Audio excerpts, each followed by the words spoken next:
Salam, bugün mən sizə coğrafiya test toplusu 2025-ci il 1-ci bölmə, 1-ci hissə, səhifə 278 bir neçə məsələlərin həllini qeyd edəcəyəm. Digər məsələlərin həllini, test toplusundakı digər məsələlərin həllini YouTube-a yükləmişəm. Həmən video dərslərə baxa bilərsiniz. Kanala abunə olub həmən video dərslərə baxa bilərsiniz.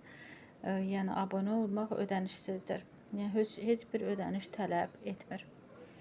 Bugünkü mövzumuzda biz quru suları, demək çaylar, çayların düşməsi, demək meyillik, sıxlıq, çayların sıxlığı və s. haqqında məlumat verəcəyəm.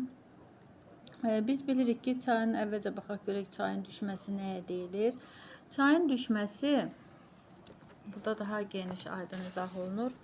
Çayın düşməsi mənbə ilə mənsəbin hündürlük fərqidir və çayın düşməsini tapmaq üçün mənbənin hündürlüyündən mənsəbin hündürlüyünü çıxmaq lazımdır. Çayın düşməsini hesablamaq üçün baxın bu cür düsturlardan biz istifadə edəcəyik. Çayın birinci H1 çayın mənbəyinin mütləq hündürlüyü, çayın mənsəbinin H2 çayın mənsəbinin mütləq hündürlüyü metrlə. Və misal olaraq burada qeyd olunur. Kür çayı Qızıl Gədik silsiləsindən 2740 metr hündürlükdən başlayaraq -27 metr hündürlükdə Xəzərə tökülür. Və kürün düşməsini tapın. Burada kürün düşməsini tapmaq üçün 2740-dan 40 metrdən çıxırıq, -27 metri, 2 mənfi toplayırıq, 2767 metr edər.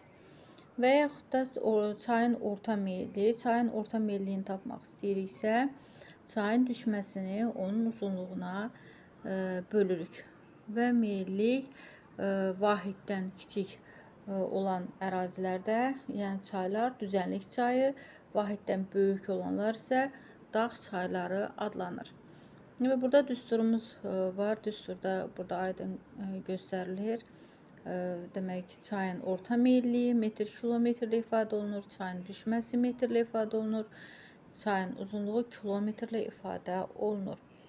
Və demək burada qeyd edək, çayın sıxlığı nəyə deyilir? Çayın, daha doğrusu su sərfi. Çayın su sərfini tapmaq istəyirikcə, çayın en kəsin sahəsi çayın sürətinə vurulur. Yəni hasili. Hasili çayın su sərfini verir bizə və illik axım nəyə deyilir? Çayın il ərzində axıtdığı suyun miqdarıdır və orta illik axımını hesablamaq üçün burada 1 saniyədəki su sərfini ildəki saniyələrin sayına bölməklə, yəni vurmaq lazımdır. Və çayın sıxlığı nəyə deyilir? Çay şəbəkəsinin sıxlığını tapmaq istəyiriksə, əsas çay və onun qolları cəmi qolları ilə bir yerdə cəmi bölünür. Çayın su toplayıcı hövzəsinin sahəsinə bölürük və çayın sıxlığını tapırıq. Və məsələmizə baxaq. Məsələmizi həll etdikcə yenə də qeydlər edərik. Çayın axın sürəti 0,5 metr saniyə, en kəsin sahəsi 12 kvadrat metr olan çayın su sərfini hesablayın. Burada da düsturda rəqəmləri yerinə qoyuruq, tapırıq 6 kub metr saniyə. Məsələ 119-a baxaq. Burada da yenə eyni ilə A çayının düşməsi 264 metr, uzunluğu 3520 kilometr. Çayın orta meyilliyi hesablayın. Burada da orta meyilliyi hesablamaq üçün biz rəqəmləri yerinə qoyub tapırıq 7,5 demək santimetr kilometr. Yəni burada bizdən santimetrlə istəyir. Yəni burada qeyd etmişəm. 100 santimetr 1 metrdir. 264 metr X buradan tapırıq 26400 cm. 26400 cm-də bölürük 3520 kilometrə və 7,5 cm/kilometr edər. Məsələ 120-yə baxaq. Hövzəsinin sahəsi 500 kvadrat kilometr, çay şəbəkəsinin sıxlığı 0,8 kvadrat kilometr olarsa, hövzədə olan çayların ümumi uzunluğunu hesablayın kilometrlə. Burada da bayaqki qaydada yenə də düsturda rəqəmləri yerinə qoyub tapırıq 400 kilometri tapmış oluruq. Məsələ 121-ə baxaq. Mənbəyi 2000 metr hündürlükdə, eroziya bazisi okean, yəni 0 metr, orta meyilli 5 metr kilometr olan çayın uzunluğunu kilometrlə hesablayın. Burada da çayın düşməsi nəyə deyilir? Mənbə ilə mənsəbinin fərqi, rəqəmləri yerinə qoyub yazırıq. 2000 metr çıxılsın 0 metr, bərabərdə 2000 metr, çayın düşməsi 2000 metr və rəqəmləri yerinə qoyub düsturda yazıb tapırıq çayın uzunluğu 400 kilometr. Məsələ 163-ə baxaq. Çayın su sərfi 570 kub metr saniyə, çayın enkəsinin sahəsi 1900 kvadrat metr olarsa, çayda suyun axın sürətini metr saniyə ilə hesablayın. Burada da yenə rəqəmləri yerinə qoyuruq düsturda, tapırıq 0,3 metr saniyə. Məsələ 164-ə baxaq. Mənbəyi dəniz səviyyəsindən 2749 metr, mənsəbi isə -26 metr yüksəklikdə yerləşən, uzunluğu 750 kilometr olan çayın orta meyilliyini hesablayın. Burada da metr kilometrlə deyir. Yenə də rəqəmləri yerinə qoyub tapırıq. 2749-dan çıxırıq -26 metri və tapırıq 2775 metr çayın düşməsi. Rəqəmləri yerinə qoyuruq. Çayın uzunluğu 750 kilometr. Buradan tapırıq 3,7 metr kilometri tapmış oluruq. Məsələ 167-yə baxaq. Havanın temperaturu çayın mənbəyində -4 dərəcə Selsi, mənsəbində isə 9,2 dərəcə Selsidir. Çayın uzunluğu 2500 kilometr olarsa, orta meyilliyini hesablayın. Burada da demək keçən video dərslərdə qeyd etmişdim. Temperatur fərqindən biz hündürlük fərqini tapırıq. Demək, -4 dərəcə Selsi ilə 9,2 dərəcə Selsi arasında temperatur fərqi 13,2 dərəcə Selsidir və 13,2 dərəcə Selsini çeviririk. Yəni temperatur fərqini də çeviririk hündürlük fərqinə. 2200 metr hündürlük fərqini tapırıq. Yəni çayın düşməsi olur 2200 metr. Keçən video dərslərdə nisbi hündürlük, mütləq hündürlük haqqında məlumat vermişdim. Nisbi hündürlük iki şaquli xətt üzrə, deməli şaquli xətt üzrə yer səthində bir nöqtənin digər nöqtəyə şaquli xətt üzrə hündürlük fərqidir. Nisbi hündürlük burada aydın qeyd olunur. Mütləq hündürlük isə okean səviyyəsindən hesablanan hündürlükdür və okean səviyyəsindən hesablanır. Və məsələmizin izahını verək. Çayın düşməsi 2200 metr, çayın uzunluğu 2500 kilometr və 2500 kilometrdirsə, çayın meyilliyini burada rəqəmləri yerinə qoyub tapırıq 0,88 metr kilometr tapmış oluruq. Məsələ 168-ə baxaq. Havanın temperaturu çayın mənbəyində -6 dərəcə Selsi, mənsəbində 10,2 dərəcə Selsidir. Çayın uzunluğu 3600 kilometr olarsa, onun orta meyilliyini hesablayın. Bayaqki qaydada yenə də hesablayırıq. Burada temperatur fərqini tapırıq 16,2 dərəcə Selsi və temperatur fərqindən hündürlük fərqini tapırıq 2700 metr. Çayın düşməsi olur 2700 metr. Çayın uzunluğu 3600 kilometr və rəqəmləri yerinə qoyub çayın orta meyilliyini tapırıq 0,75 metr kilometri tapmış oluruq. Məsələ 169-a baxaq. Sxemdə A nöqtəsi 800 metr, 800 metr fikir verək yüksəklikdir. B nöqtəsində isə 1200 metr hündürlükdə yerləşir. Deməli A nöqtəsi ilə B nöqtəsi, deməli A nöqtəsi 800 metr, B nöqtəsi 1200 metr. Onlar arasında hündürlük fərqi 500 metr, 400 metrdir. 400 metr deməli bizim kəsmə yüksəkliyimizdir. Əgər 400 metrdirsə, bizə deyir ki, D-dən C-yə axan çayın orta meyilliyi 3,2 metr-kilometr olarsa, onun uzunluğunu kilometrlə hesablayın. Deməli, D və C məntəqəsi arasında, horizontalları arasında 1, 2, 3, 4 dənə kəsmə yüksəklik vardır. Ona görə də biz 400'ü bizim çünki kəsmə yüksəkliyimiz 400 idi. Vururuq 4-ə, tapırıq hündürlük fərqini. Yəni nisbi hündürlüyü tapırıq. Nisbi hündürlüyümüz olur 1600 metr. Yəni çayın düşməsi olur. Çayın düşməsi də nəyə deyilir? Çayın mənbə ilə mənsəb arasında fərq. Çayın düşməsi olur 1600 metr. Meyilli isə 3,2 metr-kilometrdir. Çayın uzunluğunu tapmaq istəyiriksə, biz dusturda rəqəmlərimizi yerinə qoyub tapırıq 500 kilometri tapmış oluruq. Deməli, çayın uzunluğu 500 kilometrdir. Məsələ 170-ə baxaq.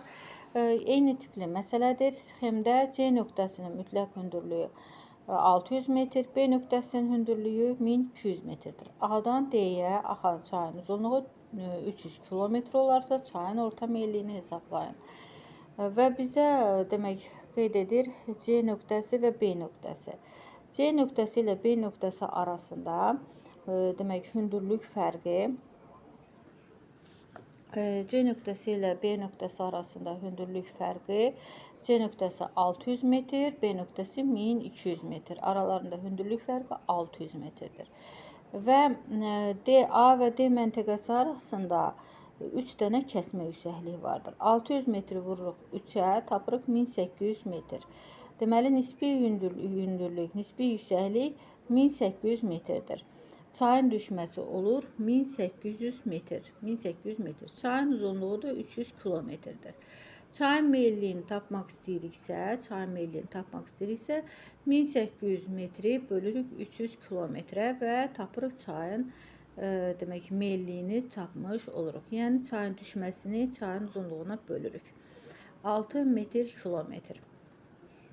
Məsələ 172-yə baxaq. Demək, sxemdə A və B çaylarının meyilliyi müvafiq olaraq 10 kilometr, 10 metr-kilometr, 12 və 12,5 metr-kilometr olarsa, həmin çayların uzunluqları arasındakı fərqi hesablayın. A məntəqəsinə baxırıq və kəsmə yüksəkliyə baxırıq.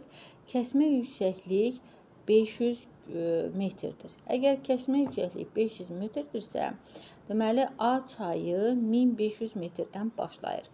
Deməli, A çayı 1500 metrdən başlayırsa və dəniz səviyyəsi 0 metr qəbul ediriksə, deməli çayın düşməsi olar 1500 metr. Yəni çayın nisbi hündürlüyü əgər burada 1500 metrdirsə, çayın düşməsi 1500 metrdir. B nöqtəsinə baxırıq. B çayı demək 2500 metr yüksəklikdən başlayır. 2500 metr yüksəklikdən başlayırsa, dəniz səviyyəsi ilə başlandığı mənbə, yəni çayın başlandığı mənbə ilə mənsəb arasında hündürlük fərqi 2500-dür. 2500 metrdir. Demək 2500 metrdir, yəni çayın düşməsi 2500 metrdir. B nöqtəsində və birinci A nöqtəsini tapırıq, meyilliyini tapırıq.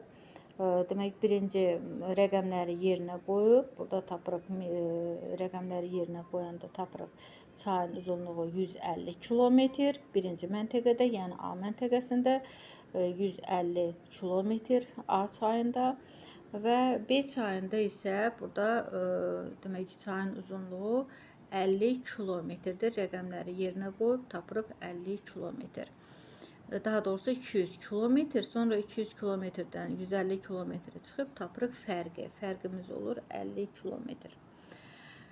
Çünki bizdən deyir ki, həmin çayların uzunluqları arasındakı fərqi hesablayın. Fərqi 50 kilometr olar.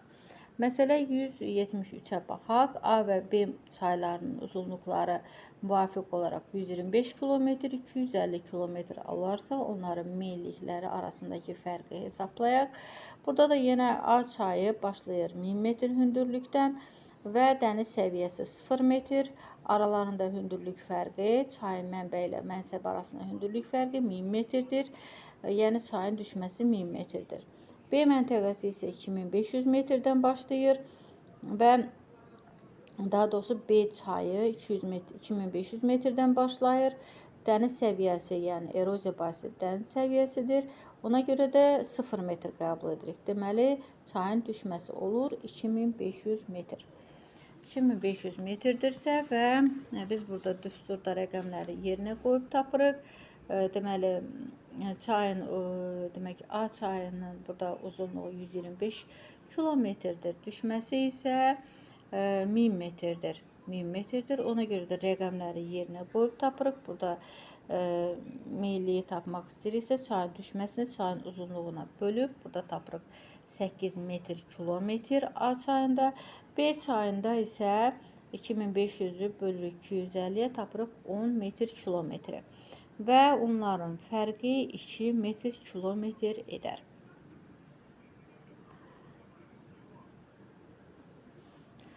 Məsələ 178-ə baxaq. Burada yenə də horizontallar verilmişdir. Təzyiqlər verilmişdir. Atmosfer təzyiqin fərqindən biz hündürlük fərqini tapırıq. Sxemə əsasən A-dan B-yə axan və uzunluqları 2000 kilometr olan çayların orta meyilliyinin artma ardıcıllığını müəyyən edin. Baxaq horizontallara. A məntəqəsində təzyiq 710 mm civə sütunu, B məntəqəsində 760 mm civə sütundur və onların fərqi 50 mm civə sütunu edir. 50 mm civə sütununu çeviririk hündürlük fərqinə, yəni təzyiq fərqindən hündürlük fərqini tapırıq. Hər 100 metrdə təzyiq 10 mm aşağı düşürsə, 10 mm civə sütunu, yəni aşağı düşürsə, 50 mm x buradan tapırıq 500 metr. Deməli, çayın düşməsi olar 500 metr. Çayın uzunluğu isə 2000 kilometrdir. 2000 kilometrdir və uzunluqları 2000 kilometrdir. Ona görə də baxın birinci məntəqədə çayın meyilliyini tapmaq istəyiriksə, burada rəqəmləri yerinə qoyub tapırıq 0,dan %25 metr kilometr. İkinci məntəqədə isə təzyiq fərqinə baxaq. 760 mm civə sütunu, 660 mm civə sütunu. Burada da yenə də 760-dan 660-ı çıxıb tapırıq 100 mm civə sütunu, yəni 1000 metr. Çayın düşməsi olur 1000 metr, çayın uzunluğu 2000 metr. Burada da rəqəmləri yerinə qoyub tapırıq 0,5 metr kilometr meyilliyi tapmış oluruq. Üçüncü məntəqəyə baxaq. Üçüncü məntəqədə 760-dan 680-i çıxırıq. Burada da təzyiq fərqi 80 mm civə sütununa bərabərdir. Hündürlük fərqi 800 metrdir və çayın düşməsi olur 800 metr. Meyilliyi də olur. Rəqəmləri yerinə qoyub tapırıq 0,4 metr kilometri tapmış oluruq. Deməli, çayın uzunluğu 2000 kilometr. Və buradan qeyd edir ki, orta meyilliyi artma ardıcıllığını, artma ardıcıllığı bu cür olur. Çünki məntəqələrə baxaq. Birinci məntəqədə 0,25, ikinci məntəqədə 0,5, üçüncü məntəqədə 0,4 metr kilometrdir. Artma ardıcıllığı bu cür olacaqdır. Birinci, üçüncü və ikinci məntəqələr. Məsələ 179-a baxaq. Bu da eyni tip məsələlərdir. Burada da 760 mm-lə rəqəmlər, yəni təzyiq fərqindən birinci məntəqədə tapırıq. Demək, mən birbaşa həllini göstərim. 800 metr çayın düşməsi, meyillik olur 0,53 metr kilometr. İkinci məntəqədə 760 və 520 millimetr civə sütunu və burada təzyiq fərqi 240 millimetr civə sütundur. Hündürlük fərqi 2400 metrdir, yəni çayın düşməsi 2400 metrdir. Burada da meyillik olur 1,6 metr kilometr. Üçüncü məntəqəyə baxırıq. Üçüncü məntəqədə deməli horizontalda, daha doğrusu 760 mm civə sütunu və 600 mm civə sütunu arasında təzyiq fərqi 160 mm civə sütunudur. Hündürlük fərqi 1600 metrdir. Yəni çayın düşməsi 1600 metrdir. Rəqəmləri yerinə qoyub tapırıq 1,6 metr kilometr. Bizdən soruşur, demək ən böyük düşmə kəmiyyətinə malik olan çayı müəyyən edib meyilliyi metr kilometr hesablayın. Burada doğru cavab ikinci variantda verilmişdir. Məsələ 185-ə baxaq. A və B məntəqələri arasında havanın temperatur fərqi. A və B məntəqələrinə baxırıq. Demək, aralarında 3 dənə kəsmə yüksəkliyi vardır və temperatur fərqi 2,7 dərəcə Selsidir. 2,7 dərəcə Selsində, yəni temperatur fərqində hündürlük fərqinə çeviririk. 450 metr, hündürlük fərqi 450 metrdir. Sonra qeyd edir ki, 3 dənə kəsmə yüksəklik varsa 3-ə bölüb tapırıq kəsmə yüksəkliyimizin hündürlüyü olur 150 metr.